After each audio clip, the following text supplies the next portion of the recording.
Bem, boa noite, irmãos. Como o pastor falou, nós estamos seguindo com a nossa série no livro de Atos. Na semana passada nós entramos em Atos 6. Então já te convido a ir abrindo a sua Bíblia em Atos 6. Irmãos, o livro de Atos é um livro que nós podemos dividir em 3 partes. Lá na nossa primeira pregação em Atos, nós vimos que Jesus dá um direcionamento para os discípulos. Ele diz assim: fiquem em Jerusalém até que vocês recebam poder, até que o Espírito Santo venha, e vocês receberão poder quando descer sobre vocês o Espírito Santo, e serão minhas testemunhas. Então Jesus fala de algumas localidades ali. Ele diz que os discípulos serão testemunhas em Jerusalém e na Judéia, em Samaria e até os confins da terra. E é aí que nós temos uma divisão no livro de Atos. O livro de Atos, ele começa mostrando o evangelho se expandindo em Jerusalém e na Judéia, depois em Samaria, segunda parte, e uma terceira parte até os confins da terra. O capítulo 7, que é o capítulo que nós vamos entrar hoje, finaliza a primeira parte de Atos. O evangelho se espalhando pela Judéia. E para finalizar essa primeira parte de Atos, nós temos a história de um homem, a breve história de um homem, chamado Estevão. Nós vamos ler sobre ele. O nosso texto hoje é longo, irmãos. Nós vamos ler do capítulo 6, versículo 8, e nós vamos até o capítulo 7, versículo 53. Então, um texto longo, 6, 8 ao 7, 53. Não vamos ler o texto inteiro agora, nós vamos fazer isso ao longo da mensagem hoje.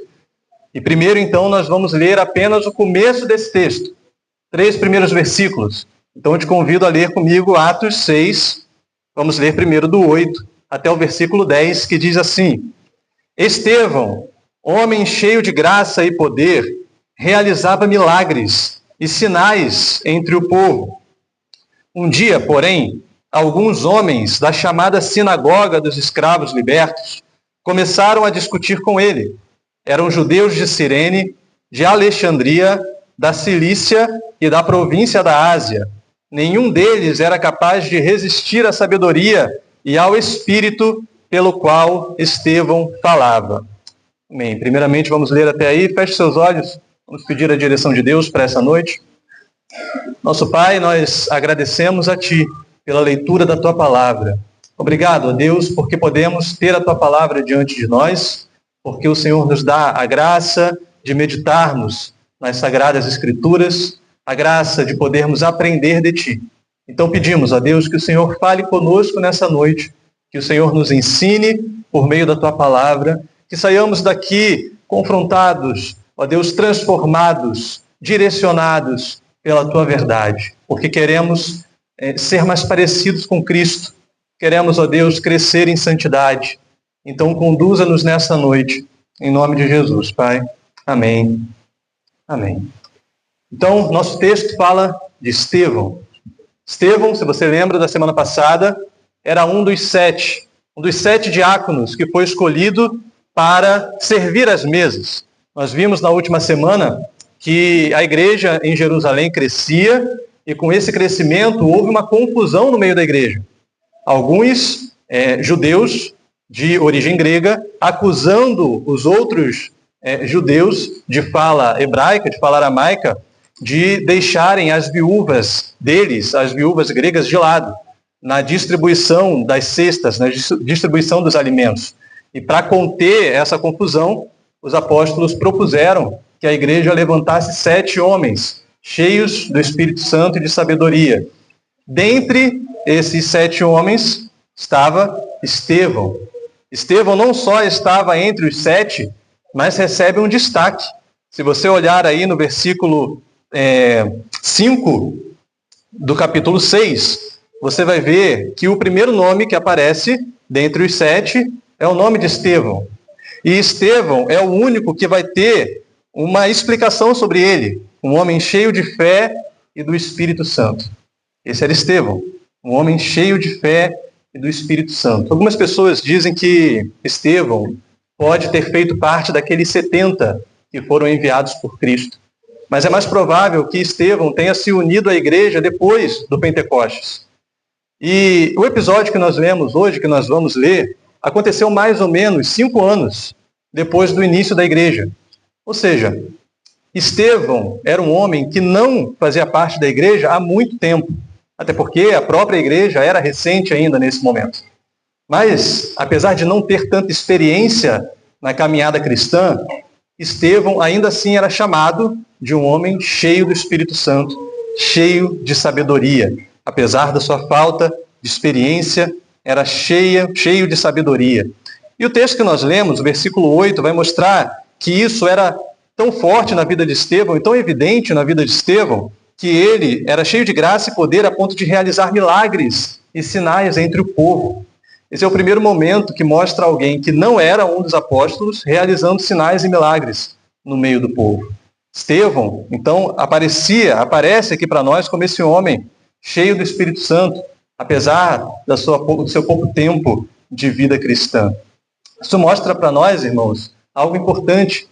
Mostra para nós que o mais importante não é o tempo que nós temos de igreja, não é a nossa experiência, o nosso tempo participando de alguma igreja, mas sim o nosso relacionamento com Deus. Muitos são aqueles que estão há décadas dentro da igreja, mas têm uma fé superficial, uma fé rasa. E outros se converteram há pouco tempo, talvez meses de convertidos, poucos anos, e ainda assim buscam um relacionamento com Deus. Tem uma fé profunda, uma fé viva, uma fé apegada ao Senhor. Ou seja, o principal para nós não é se você tem décadas de convertido, mas sim o quanto você busca o Senhor, o quanto você se relaciona com Ele. Estevão não tinha décadas de cristão, de convertido, mas buscava o Senhor e era cheio do poder do Espírito Santo. O versículo 9 e 10 que nós lemos vai mostrar que esse homem, cheio do Espírito Santo, agora enfrenta uma realidade difícil. Porque a vida cristã não é feita somente de momentos agradáveis, bons. Também tem desafios. E Estevão vive esse desafio. Ele, cheio do Espírito Santo, enfrenta uma oposição. E o texto diz aí que um dia, porém, ou seja, apesar de todos os milagres e toda a glória, um dia, porém, alguns homens da chamada Sinagoga dos Escravos Libertos começaram a discutir com ele. Eram judeus de Cirene, Alexandria, da Cilícia, da província da Ásia. Mas olha o versículo 10, o que diz para nós. Nenhum deles era capaz de resistir à sabedoria e ao espírito pelo qual Estevão falava. Então, irmãos, havia milagres, havia glória, haviam curas, mas houve também um porém. Tudo estava bem, mas o texto traz um porém. Estevão começa a sofrer oposição de alguns judeus de uma sinagoga específica chamada Sinagoga dos Escravos Libertos, provavelmente formada por ex-escravos, como o nome diz, que vieram de vários lugares do mundo e agora começam a se opor a Estevão.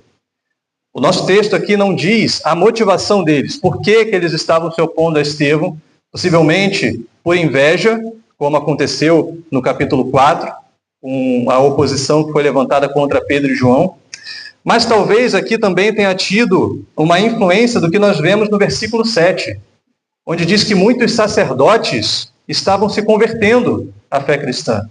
Isso pode ter gerado uma resistência, uma oposição no meio dos judeus, e foram se opor então a Estevão. Mas ao debater com Estevão, o texto diz que eles não podiam resistir. Eles não podiam resistir à sabedoria, mas não só à sabedoria, como também ao espírito pelo qual Estevão falava. O texto não diz que eles não resistiam a Estevão. O texto diz que eles não resistiam ao espírito pelo qual Estevão falava.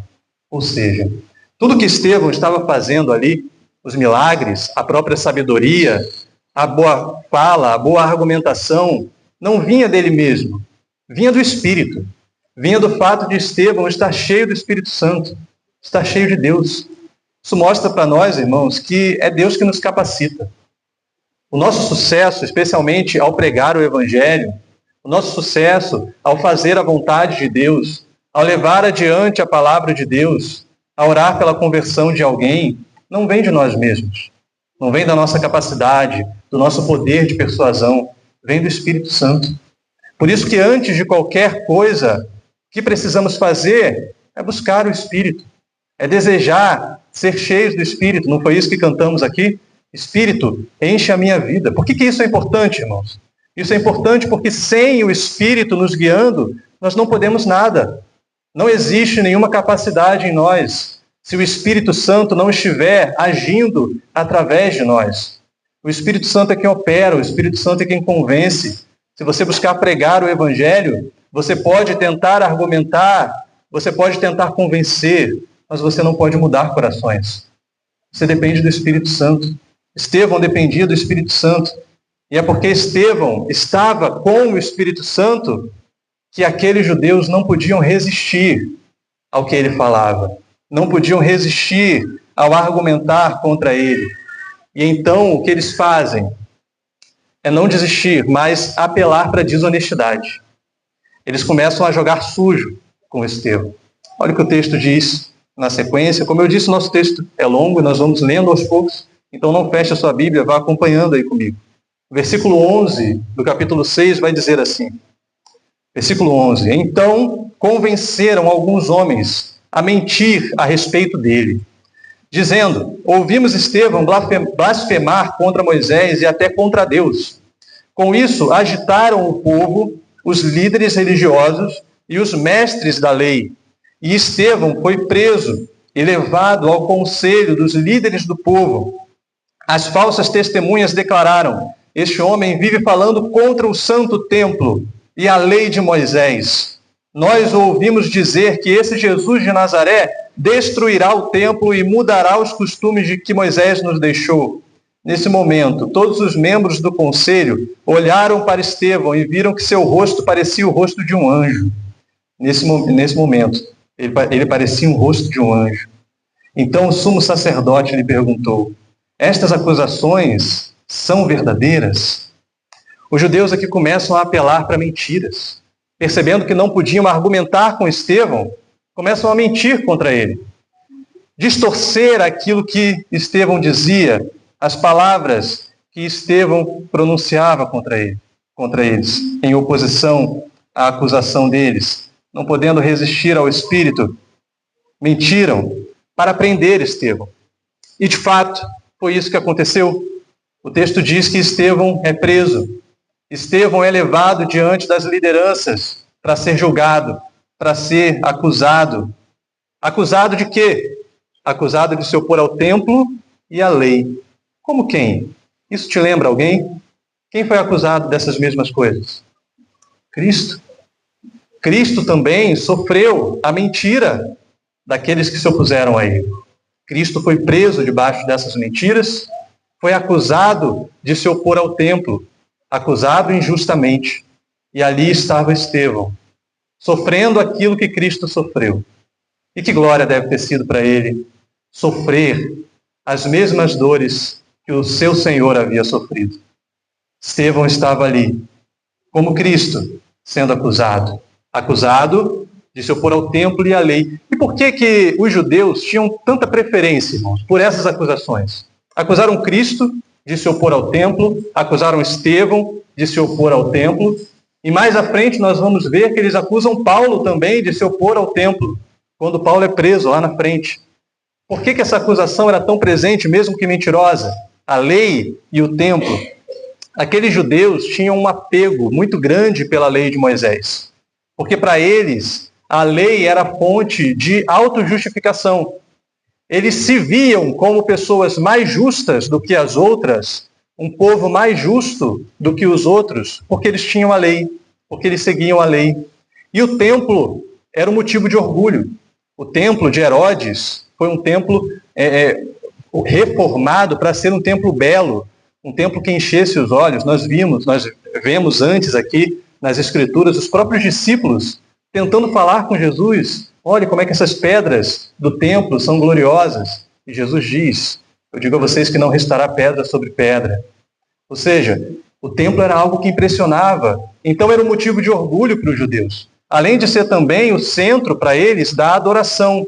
onde eles centralizavam todos que queriam adorar ao Senhor. Então havia um controle da adoração naquele lugar, no Templo de Jerusalém. Nós podemos lembrar de quando Jesus falava ali com a mulher samaritana, e a mulher samaritana faz uma pergunta para Jesus. E ela diz: Mestre, aonde que as pessoas devem adorar? Aqui em Samaria ou lá em Jerusalém? Porque os judeus dizem que a gente só pode adorar lá. Ou seja, existia um controle da adoração no Templo de Jerusalém. Por isso o templo era tão importante para eles. Mas mesmo diante dessas mentiras, irmãos, que Estevão estava sofrendo, Deus não abandonou Estevão. Estevão foi preso, foi levado para ser interrogado, mas Deus estava com ele. E Deus prova isso diante de todos. De que maneira? Em um determinado momento, todos os que estão ali olham para Estevão e veem o rosto dele brilhando como o rosto de um anjo. Assim como aconteceu com Moisés ao descer do Sinai, o seu rosto brilhando como o rosto de um anjo. E isso mostrava que a presença de Deus estava com Estevão.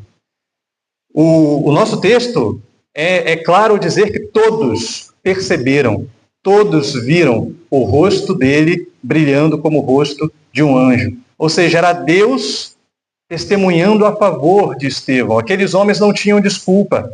Eles viram que a glória de Deus estava sobre Estevão. E esse fato mostra ainda que naquele momento Deus estava dando a ele uma nova manifestação de poder para falar diante daqueles homens, para defender o evangelho diante daqueles homens. E diante disso, Deus presente com Estevão, Estevão fala, Estevão começa a sua defesa. Nós vemos aqui, irmãos, que Deus nunca abandona os seus servos. Mesmo nos tempos mais difíceis, mesmo nos momentos mais complexos das nossas vidas, quando você pensa que não tem saída, que não encontra soluções, Deus continua com você. Deus permanece com você. A história de Estevão mostra isso. E na semana que vem nós vamos ver isso de uma forma ainda mais gloriosa. No final dessa história, Deus permanece com os seus servos, mesmo nas horas mais difíceis. Permanece e não só permanece, como também capacita a vencer aquilo que for necessário e a cumprir os propósitos de Deus para aqueles que o buscam. Estevão, então, tinha uma missão: falar diante daqueles homens. Ele foi interrogado: é verdade? Essas acusações são verdadeiras? Ele começa a falar, então. Mas nós vamos ver aqui, irmãos, que Estevão, ele não estava preocupado em se defender das acusações. Ele estava mais preocupado em expor o plano de Deus, em usar aquela oportunidade para falar do Evangelho. E é isso que ele faz. Expõe os planos de Deus, desde Abraão até, veja só, o templo de Jerusalém, que aqueles homens estavam tão inflamados ao acusar. Irmãos, esse é o maior discurso do livro de Atos. Então nós vamos ler trechos um pouco maiores, não vamos conseguir nos aprofundar em todos os pontos, mas vamos pensar desse texto, desse discurso, pontos essenciais para o nosso entendimento dentro da nossa mensagem de hoje.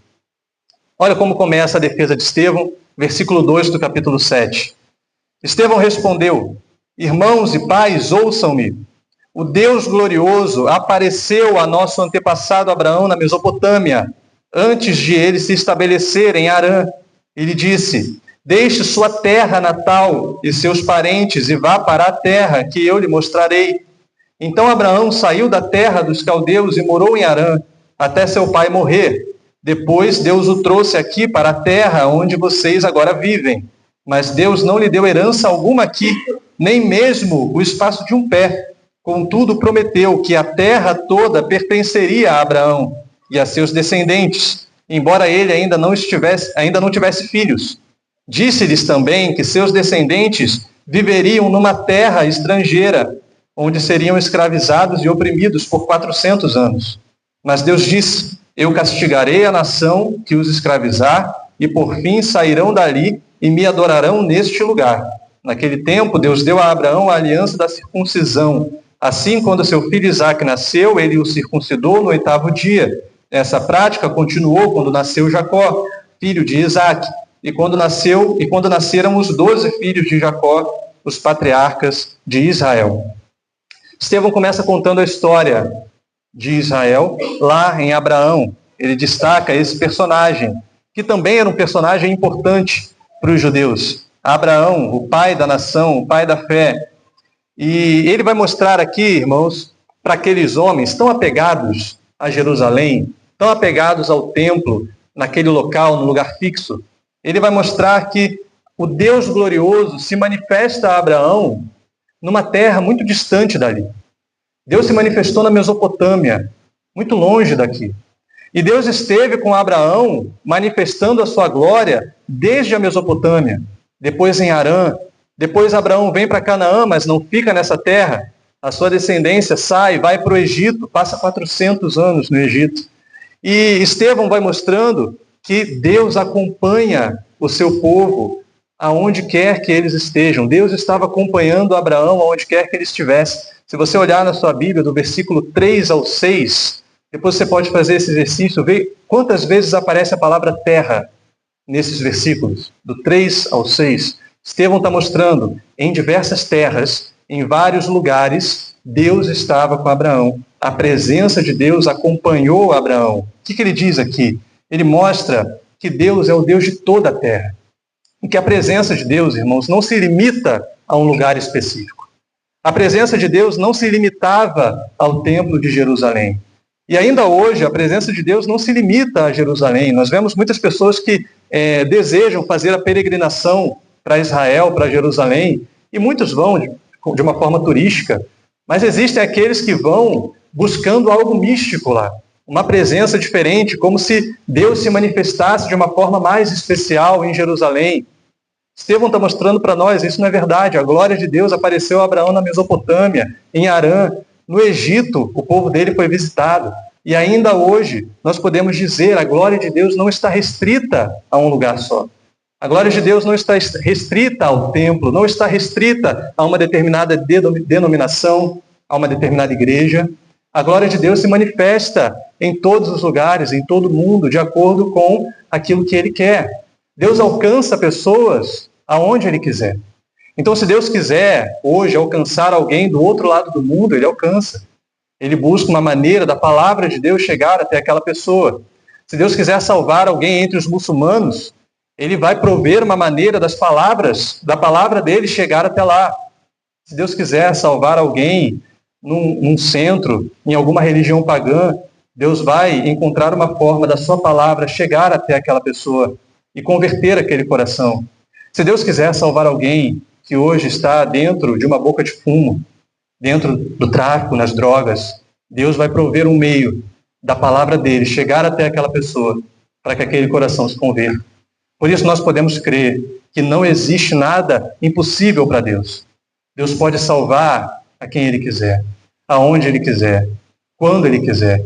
A presença de Deus não se limita a um lugar só. A presença de Deus está em todos os lugares. Por quê? Porque Ele é o Deus de toda a terra. Ele é dono de todas as coisas e tudo pertence a Ele. Ele não estava só em Jerusalém. Ele estava com Abraão durante toda a sua peregrinação. E assim, Deus faz a Abraão uma promessa e uma aliança.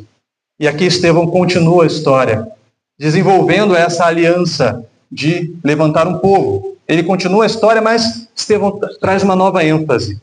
Não mais a terra, nós vamos ver no texto. Que a ênfase de Estevão agora é dizer que Deus sempre levanta seus servos para libertar o seu povo. Mas o povo está sempre disposto a se opor aos servos de Deus, a se opor àqueles que Deus escolheu. Deus levanta seus servos, mas o povo permanece se opondo a eles. Vamos ver o que diz aí o texto no versículo 9, a partir do versículo 9. Estevão diz assim: os patriarcas tiveram inveja do seu irmão José e o venderam como escravo para o Egito, mas Deus estava com ele e o livrou de todas as suas dificuldades. Deus concedeu a José favor e sabedoria diante de Faraó, rei do Egito. E o Faraó o nomeou governador de todo o Egito e administrador do seu palácio. Então veio uma fome sobre o Egito e sobre Canaã. houve grande aflição e nossos antepassados ficaram sem comida. Jacó soube que ainda havia cereal no Egito e enviou seus filhos, nossos antepassados, para comprarem alimento. Da segunda vez que foram, José revelou sua identidade a seus irmãos e os apresentou ao faraó. Depois José mandou trazer para o Egito seu pai, Jacó, e todos os seus antepassados, 75 pessoas ao todo. Assim Jacó foi para o Egito, e ali morreu, bem como nossos antepassados. Seus corpos foram levados para Siquém e sepultados no túmulo que Abraão havia comprado por um certo preço dos filhos de Amor. Ou seja, Estevão continua contando a história de Israel, mas você percebe que aqui a ênfase já é outra. Ele começa mostrando que José havia sido vendido pelos seus irmãos. Mas, versículo 9 diz, Deus estava com ele. Deus estava com José. Deus havia escolhido José para salvar o seu povo daquele tempo de fome. E ainda assim, os irmãos de José, os patriarcas, o rejeitaram, o desprezaram, o venderam para o Egito. Deus abandona José no Egito? Não abandona. Deus continua com ele. Deus continua com José na casa de Potifar. Deus continua com José durante o seu tempo na prisão. Deus continua com José no palácio de Faraó, até o momento em que Deus usa José para salvar o seu povo, para salvar os patriarcas de onde viriam as 12 tribos. E agora essas 12 tribos vão se desenvolver em segurança ali na terra do Egito. O povo vai crescer e a promessa que Deus tinha feito a Abraão vai se tornar uma realidade. O sermão de Estevão continua. No versículo 17, agora apontando para uma outra figura. Vamos ver de quem ele fala. Versículo 17 diz: aproximando-se o tempo em que Deus cumpriria a sua promessa a Abraão, nosso povo se multiplicou grandemente no Egito. Então subiu ao trono do Egito um novo rei que nada sabia a respeito de José. Esse rei explorou e oprimiu o nosso povo, forçando os pais a abandonarem seus filhos recém-nascidos para que eles morressem. Por essa época nasceu Moisés, um bebê especial aos olhos de Deus. Seus pais cuidaram dele em casa por 3 meses. Quando tiveram de abandoná-lo, a filha do faraó o adotou e o criou como seu próprio filho. Moisés foi educado em toda a sabedoria dos egípcios e era poderoso em palavras e ações. Certo dia, estando Moisés com 40 anos, resolveu visitar seus parentes, o povo de Israel. Ao ver um egípcio maltratando um israelita, defendeu o israelita e o vingou, matando o egípcio. Imaginou que seus irmãos israelitas entenderiam que ele havia sido enviado por Deus para resgatá-los. Mas isso não aconteceu. No dia seguinte, visitou-os novamente e viu 2 homens de Israel brigando. Tentando agir como pacificador, disse a eles: homens, vocês são irmãos, por que brigam um com o outro? Mas o homem que era culpado empurrou Moisés e disse: quem o nomeou líder e juiz sobre nós? Vai me matar como matou o egípcio ontem? Quando Moisés ouviu isso, fugiu e foi viver como estrangeiro na terra de Midian. Ali nasceram seus 2 filhos. De quem Estevão fala agora? Moisés. Primeiro havia falado de José, agora Moisés. E ao contar a história, Estevão vai dar a mesma ênfase que ele deu ao falar de José. Deus levanta Moisés para salvar o seu povo, para libertar o seu povo. E como que o povo reage a Moisés? O rejeita. Primeiro ele traz a figura desse homem que disse para Moisés: acaso você vai se tornar líder sobre nós? Quem te fez juiz sobre nós? E com essa rejeição, Moisés então foge para o Egito. O povo de Israel não entendeu, o texto vai dizer isso aqui no versículo 25, que Moisés havia sido enviado por Deus para resgatá-lo. Não entendeu. Então Moisés foge. E o que Deus poderia fazer nesse tempo? Bom, já que o povo que está escravizado rejeitou aquele que eu enviei para libertá-los, então agora eu vou continuar o meu plano com Moisés e deixo o povo lá escravizado. Foi isso que Deus fez? Já que eles não me quiseram, deixa eles lá? Não. Deus manifestou àquele povo graça e misericórdia. A mesma coisa que fez com os patriarcas. que poderiam ter sido deixados para a fome, para morrerem de fome, mas Deus os resgatou. Agora Deus vai até o povo que estava escravizado no Egito e os resgata. Ou seja, a rejeição foi a mesma que o dos patriarcas, mas a graça também foi a mesma que os patriarcas receberam. E é isso que Estevão diz no versículo 30. Vamos voltar aí para o texto. Versículo 30 do capítulo 7. 40 anos depois, no deserto próximo ao Monte Sinai, um anjo apareceu a Moisés nas chamas de um arbusto que queimava. Quando Moisés viu aquilo, ficou admirado. Aproximando-se para observar melhor, ouviu a voz do Senhor que disse: Eu sou o Deus de seus antepassados, o Deus de Abraão, de Isaque e de Jacó. Moisés tremia de medo e não tinha coragem de olhar. Então o Senhor lhe disse: Tire as sandálias, pois você está pisando em terra santa. Por certo, tenho visto a aflição do meu povo no Egito. Tenho ouvido seus gemidos e desci para libertá-los. Agora vá, pois eu o envio de volta ao Egito. Era esse o mesmo Moisés que o povo havia rejeitado quando lhe perguntaram: quem o nomeou líder e juiz? Por meio do anjo que apareceu a Moisés no arbusto em chamas, Deus o enviou para ser líder e libertador.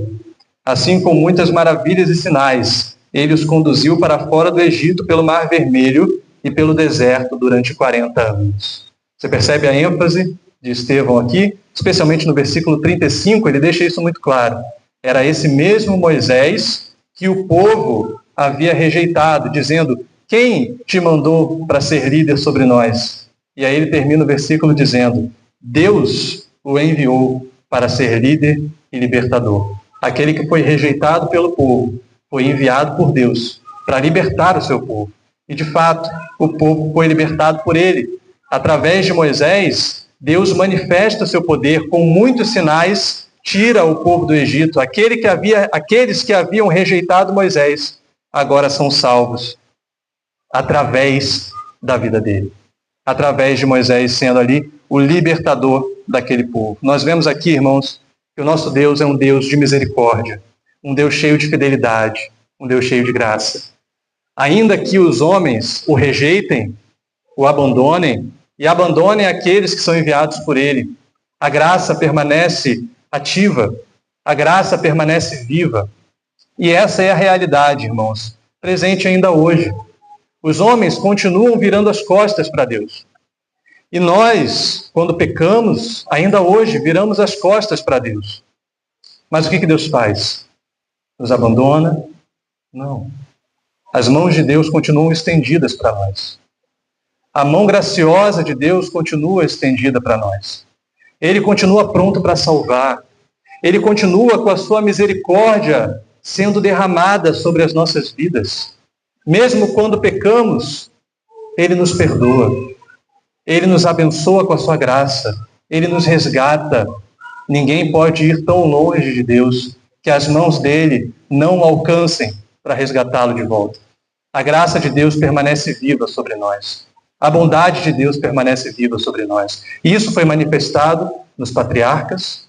Isso foi manifestado no Egito, com o povo que havia rejeitado Moisés. E isso é manifestado em nosso tempo, a cada dia, quando Deus resgata um pecador do seu pecado, da sua vida de iniquidade, da sua vida de transgressões. Quando Deus nos perdoa a cada dia, a graça dele e a misericórdia são manifestadas sobre nós. Deus tem feito isso ao longo de todos esses anos, ao longo de todos esses séculos, e ele continuará fazendo, porque esse é o caráter de Deus.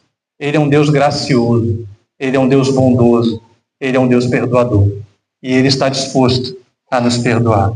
Esse é o nosso Deus, irmãos. Esse é o nosso Deus. Estevão aponta para José, aponta para Moisés, e agora Estevão aponta para um novo personagem aqui na história. Ele não vai dizer o nome a princípio, mas vamos ver se você identifica quem é. Versículo 37, ele diz assim: esse mesmo Moisés disse ao povo de Israel, olha o que Moisés disse: Deus levantará para vocês um profeta como eu, do meio de seu povo. Moisés estava com nossos antepassados, a congregação do povo de Deus no deserto, quando o anjo lhe falou no Monte Sinai. E ali Moisés recebeu palavras que dão vida para transmiti-las a nós. Mas nossos antepassados se recusaram a obedecer a Moisés. Eles o rejeitaram e em seu íntimo voltaram ao Egito. Disseram a Arão: faça para nós deuses que nos guiem, pois não sabemos o que aconteceu com esse Moisés que nos tirou do Egito. Logo fizeram um ídolo em forma de bezerro, ofereceram-lhe sacrifícios e começaram a celebrar o objeto que haviam criado. Então Deus se afastou deles e os entregou para servirem as estrelas do céu como deuses, conforme está escrito no livro dos profetas. Foi a mim que vocês trouxeram sacrifícios e ofertas durante aqueles 40 anos no deserto, povo de Israel. Não, vocês carregaram o santuário de Moloque, a estrela de seu deus Renfã, e as imagens que fizeram para adorá-los. Por isso eu os enviarei para o exílio, para além da Babilônia. Estevão continua contando a história de Moisés, mas no versículo 37, ele fala de uma profecia. Moisés diz: Deus enviará alguém, um profeta semelhante a mim. Deus levantará para vocês um profeta como eu, no meio do seu povo. Deus levantará um profeta como eu. Estevão está citando aqui o que está escrito em Deuteronômio 18, no versículo 15. Uma promessa feita por Moisés. E o povo, naquele tempo de Estevão, ainda aguardava esse profeta, porque sabiam que desde Moisés, nenhum profeta semelhante a ele havia sido levantado. Ninguém como Moisés ainda tinha aparecido no meio do povo. E aqueles judeus sabiam que esse profeta prometido por Moisés seria então o Messias, aquele ungido de Deus, aguardado, que viria para salvá-los. E Moisés, em Deuteronômio, diz: a ele vocês devem escutar. Então o povo aguardava: quem é esse profeta que nós devemos escutar? Quem será esse, o Messias, a quem nós devemos ouvir? Essa era a expectativa dos judeus. E depois, em seguida, Estevão cita mais alguns eventos da história de Moisés, e não é à toa, não é sem propósito. Estevão vai dizer que Moisés transmitiu palavras que dão vida. Estevão vai dizer que os israelitas se recusaram a obedecer essas palavras e rejeitaram a Moisés. E vai dizer, por fim, que Deus se afastou deles. Aqui, irmãos, nós vamos ver que Deus entregou o povo ao pecado e, por fim, ao exílio. E agora a história estava se repetindo. Por quê?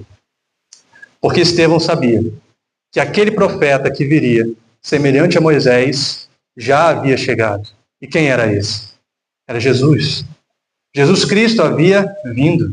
E assim como Moisés recebeu palavras de vida no Monte Sinai, Jesus veio trazendo palavras de vida eterna.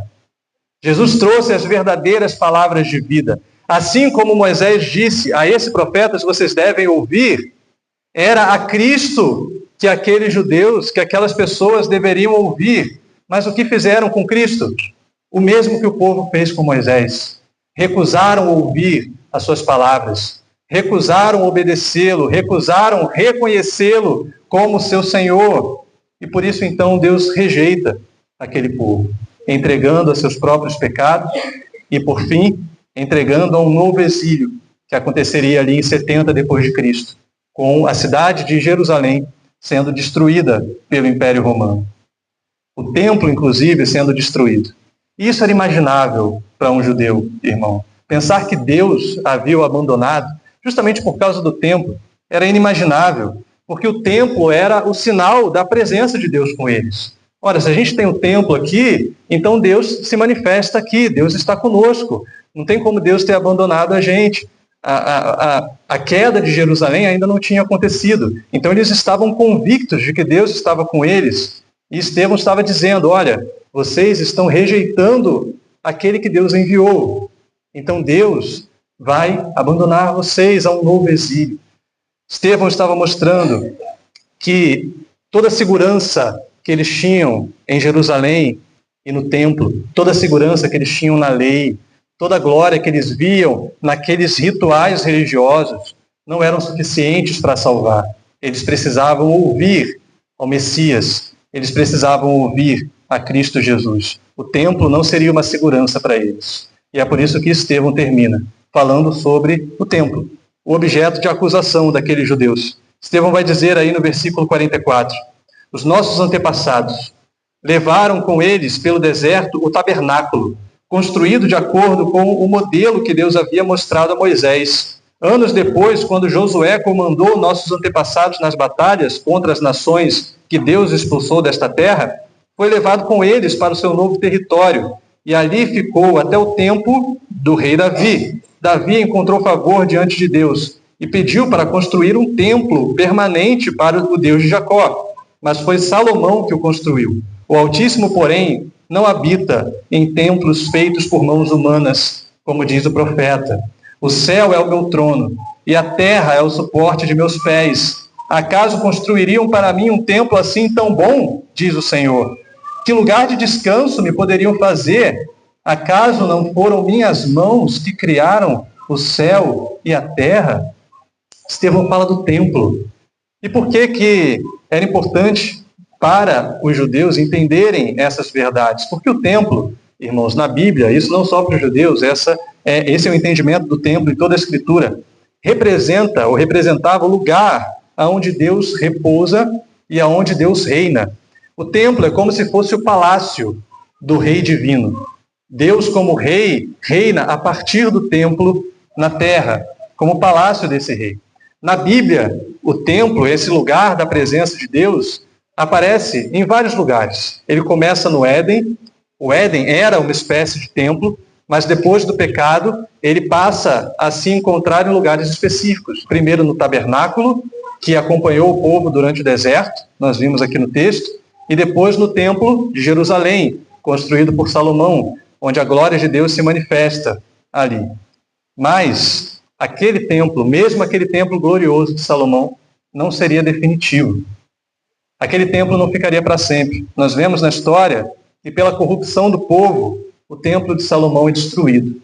E quando os homens tentam construir um novo templo, aquele templo é muito inferior ao que Salomão havia construído antes. Os próprios alicerces são muito menores e inferiores ao que Salomão havia construído. E aí nós lembramos do nosso texto, versículo 49. Olha o que Deus questiona ao povo. Acaso, no começo do versículo, o céu é o meu trono e a terra é o suporte de meus pés. Acaso construiriam para mim um templo assim tão bom? Diz o Senhor. Ora, quem seria capaz de construir para Deus um templo assim tão bom? O templo de Salomão era suficiente? Não era. Salomão mesmo sabia disso. O templo que veio depois era suficiente? Também não, era ainda menor que o templo de Salomão. Mas, irmãos, o próprio Deus provê o templo perfeito. E o templo perfeito que se manifestou nesse mundo é Cristo Jesus. Quando Cristo vem ao mundo, ele é o lugar da habitação de Deus. E a partir dele, o reino de Deus se estabelece no mundo. Cristo é o templo perfeito. Colossenses 2,9 diz que nele habita corporalmente toda a plenitude da divindade. A presença de Deus habita em Cristo. Aquele templo poderia ter sido destruído e foi destruído na cruz. Mas depois de 3 dias, ele foi refeito. Isso foi o que Jesus falou para os líderes judeus em João 2, versículo 19 ao 22. Destruam esse templo e em 3 dias eu o levantarei novamente. E ali o texto é claro quando diz, Jesus estava se referindo ao seu próprio corpo. Ou seja, o corpo de Cristo era o lugar da presença de Deus. Mas veja, Jesus morre, ressurge ao 3º dia, e nós vimos aqui no começo do livro de Atos que Jesus sobe aos céus. Então, se Jesus é o templo e nele habita a presença de Deus, o que acontece quando Jesus sobe aos céus? Será que a presença de Deus se vai? E nós não temos mais a presença de Deus em nosso meio? A resposta é não. Porque se em Atos 1 Jesus sobe aos céus, em Atos 2 ele envia o Espírito. Esse mesmo Espírito Jesus já havia prometido, lá em João 14, 17. O Espírito está com vocês, mas ele estará em vocês, dentro de vocês. E em Atos 2, quando o Espírito vem sobre a igreja, o Espírito passa a habitar em cada cristão, dentro de cada cristão. Então aqueles crentes se tornam cheios do Espírito, assim como Estevão, que estava cheio do Espírito. Hoje, então, irmãos, a igreja é o corpo de Cristo e logo a igreja é o templo de Deus na terra. A igreja é esse templo que está sendo edificado, como diz Paulo em Efésios 2, versículo 20 a 22, ou Pedro, lá em 1 Pedro, no capítulo 2, nos versículos 4 a 5. A igreja é esse templo que está sendo edificado, onde a presença de Deus habita e a partir de onde o reino de Deus avança. E nós, individualmente, somos como pequenos templos, porque a presença de Deus está em nós. Se somos salvos, se estamos em Cristo, a presença de Deus está em nós. 1 Coríntios 3,16 diz isso. Vocês não sabem que vocês são templos do Espírito Santo? O Espírito Santo habita em vocês. Mas é curioso que nesse texto de 1 Coríntios, no versículo 3, no capítulo 3, perdão, no versículo seguinte, no 17, Paulo diz assim: aquele que destruir o templo de Deus, Deus o destruirá. E o templo de Deus são vocês. Voltamos para a história de Estevão. Se o templo é a igreja, e aqueles judeus estavam buscando destruir a Estevão e a igreja, quem deveria ser acusado de se opor ao templo? Era Estevão? Ou eram os judeus? Aqueles homens que acusavam Estevão estavam cometendo o exato pecado do qual eles estavam acusando. Eles é que estavam se opondo ao templo de Deus. Veja, Estevão não gasta tempo para se defender. Estevão expõe o plano de Deus e mostra como que aqueles homens é que eram culpados. Aqueles homens é que deveriam ser acusados pelo grave pecado que eles estavam cometendo. Por isso que no final Estevão se volta para eles e diz, aí no versículo 51, a gente fecha o nosso texto, ele diz: povo teimoso, vocês têm o coração incircuncidado e são surdos para a verdade. Resistirão para sempre ao Espírito Santo? Foi o que seus antepassados fizeram, e vocês também o fazem. Que profetas seus antepassados não perseguiram? Mataram até aqueles que predisseram a vinda do justo, a quem vocês traíram e assassinaram. Vocês desobedeceram à lei de Deus, embora a tenham recebido das mãos de anjos. Estevão termina apontando para aqueles homens e dizendo: até quando vocês resistirão ao Espírito Santo? Vocês é que estão resistindo. Vocês é que estão pecando ao resistir o Espírito Santo, ao não ouvir a voz de Cristo. Vocês resistem ao Espírito. A oposição, irmãos, não era contra Estevão. Estevão não se via aqui como um coitadinho, alguém que estava sofrendo oposição e que era digno de pena. Não, Estevão estava dizendo: vocês estão se opondo ao Espírito, vocês estão se opondo a Deus, como Gamaliel havia exortado aos líderes: tomemos cuidado para não nos opormos a Deus. Estevão está dizendo isso. Vocês resistem ao Espírito. Os seus antepassados resistiram aos profetas. Esse povo resistiu a Cristo, levando a cruz. E agora vocês resistem à igreja. Vocês estão resistindo ao Espírito Santo. E Estevão vai dizer: vocês estão surdos para a verdade. São um povo teimoso, um povo rebelde. Irmãos, ainda hoje, existem muitos no nosso meio que continuam resistindo ao Espírito Santo. É evidente que essa resistência aqui no nosso meio não vai acontecer com pessoas querendo apedrejar cristãos. É lógico que não. Mas existem muitas outras maneiras de resistir ao Espírito. E precisamos estar alertas para saber se nós não estamos resistindo ao Espírito. E como é possível fazer isso? É possível resistir ao Espírito se opondo a Cristo abertamente. E muitos são aqueles que fazem isso.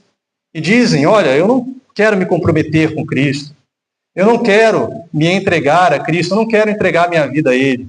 Eu estou bem aqui onde eu estou. Eu acho que eu sou uma pessoa boa. Não preciso de Cristo. Não preciso fazer um compromisso com Ele. Isso é se opor ao Espírito Santo, porque o Espírito chama. O Espírito diz: Cristo é o Salvador. Cristo é o Senhor, volte-se para Ele. E muitos se opõem, resistem ao Espírito. Mas existem aqueles que se dizem cristãos e ainda assim resistem ao Espírito quando ignoram o senhorio de Cristo. Tratam Cristo como apenas uma parte da sua vida, um evento durante a semana. Não, Cristo é um momento no meu domingo. E o restante do meu tempo, o restante da minha semana, eu vivo ignorando Cristo. Pessoas que dão migalhas para Ele, oferecem migalhas, migalhas do seu tempo, migalhas da sua dedicação, migalhas da sua atenção, da sua vida devocional, enquanto o Espírito diz, Cristo é Senhor, Cristo é Rei, e muitos tratam a Cristo como apenas mais uma parte da sua vida. Trocam Cristo por qualquer coisa, trocam Cristo pelo descanso, ou talvez por um jogo importante do seu time, deixam de buscar ao Senhor, deixam de se dedicar ao Senhor, dão migalhas a Ele. Isso também é resistir ao Espírito. Agora, por outro lado, existem aqueles que resistem ao Espírito quando substituem Cristo por outras coisas. E veja, isso era o que os judeus estavam fazendo com o templo. O templo se tornou o objeto de adoração para eles, um objeto de glória, de orgulho. Nós nos orgulhamos do templo. E eles não buscavam aquilo que era realmente essencial, que era ouvir a voz de Deus, entender o que o Espírito Santo dizia. Quantos, irmãos, são aqueles que se apegam a falsas seguranças dessa vida, a falsas seguranças desse mundo, se asseguram no fato de servirem a igreja ou terem uma vida religiosa assídua e dizem, não, eu estou seguro porque eu faço essas atividades religiosas ou eu trabalho na igreja. Já viu aquelas pessoas que estão sempre trabalhando na igreja, mas nunca param para de fato se relacionar com Deus, para buscar a Deus, para abrir o coração, entregar o seu coração, derramar o seu coração ao Senhor. Isso também é resistir ao Espírito. Você troca Cristo por outras coisas. Alguns são aqueles que resistem ao Espírito se opondo à igreja, falando mal do corpo de Cristo. A maledicência, a crítica excessiva. E você espalha críticas contra a igreja no meio do povo, resistindo ao templo do Senhor, que é a igreja.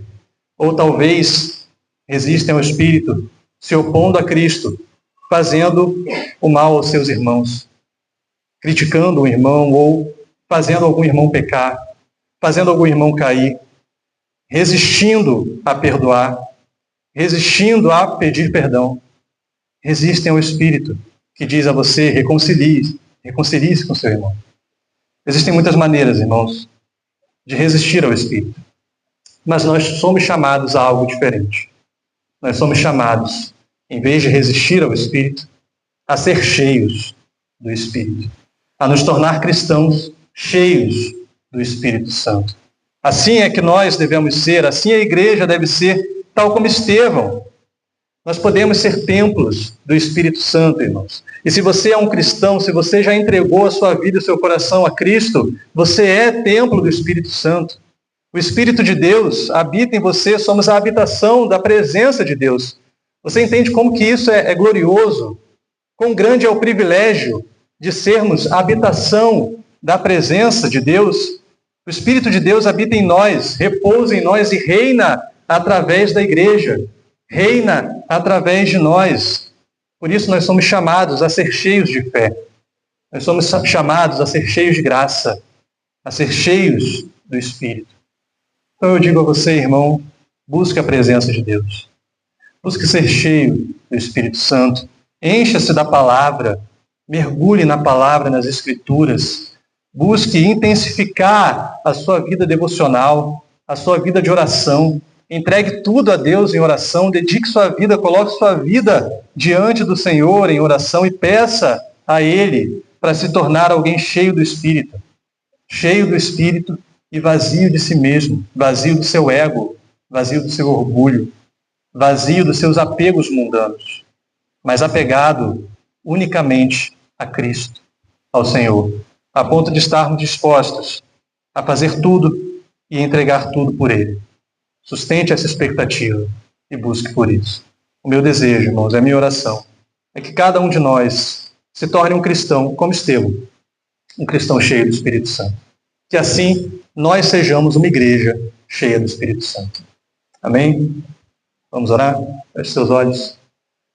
Nosso Pai, nós glorificamos o Teu nome. Obrigado, ó Pai, pela Tua palavra, porque o Senhor fala conosco, porque nós entendemos que na Tua palavra nós temos a verdade. Nós temos, ó Deus, a iluminação para as nossas vidas. Aquilo, ó Pai, que o mundo não pode nos oferecer, a sabedoria que o mundo não pode nos oferecer, nós sabemos que ela vem de Ti. Como nós vimos hoje, Estevão era cheio de sabedoria e do Espírito. Assim nós pedimos, ó Deus, que essa palavra nos encha da sabedoria que vem do alto, da sabedoria que vem de Ti. Que pela Tua palavra o Senhor conduza as nossas ações. E nos faça, Pai, deixar de resistir ao Teu Espírito. Nós queremos ouvir a Tua voz, queremos atender ao Seu chamado.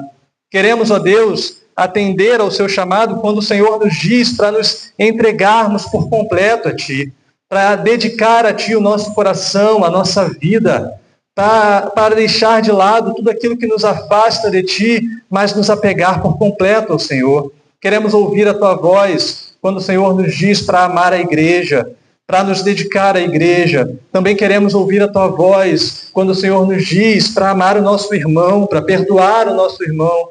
Não queremos resistir ao Espírito, Senhor.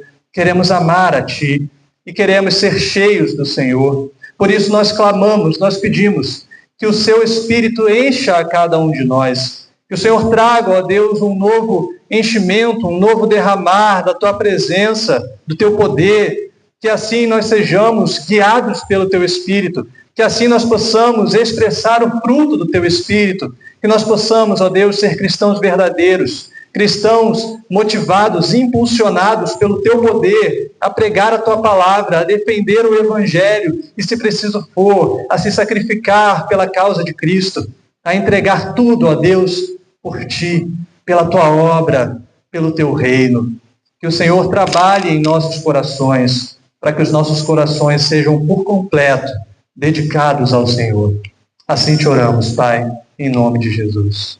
Amém. Amém.